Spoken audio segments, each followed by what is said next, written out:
Court విచారణకు సంబంధించిన audio, video రికార్డింగ్లపై supreme court కీలక ఆదేశాలు జారీ చేసింది.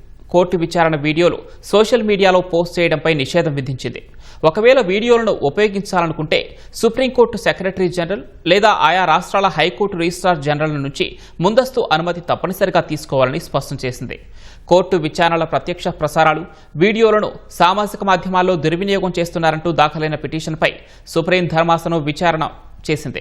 ఈ సందర్భంగా విచారణల దృశ్యాలను సోషల్ మీడియాలో మీమ్స్, రీల్స్, షార్ట్స్ రూపంలో వ్యాప్తి చేయడంపై ధర్మాసనం తీవ్ర అసహనం వ్యక్తం చేసింది. వ్యూస్ కోసం కోర్టు వ్యాఖ్యలను సంచలనంగా మార్చడం వల్ల జడ్జీలు, లాయర్ల గౌరవానికి భంగం వాటిల్లుతోందని సర్వోన్నత న్యాయస్థానం అభిప్రాయపడింది. నిబంధనలు ఉల్లంఘించి అనుమతి లేకుండా వీడియోలు అప్లోడ్ చేస్తే కోర్టు ధిక్కార చర్యలు తప్పవని హెచ్చరించింది. ఈ వ్యవహారంపై వివరణ ఇవ్వాలని కోరుతూ కేంద్రానికి సుప్రీంకోర్టు నోటీసులు జారీ చేసింది.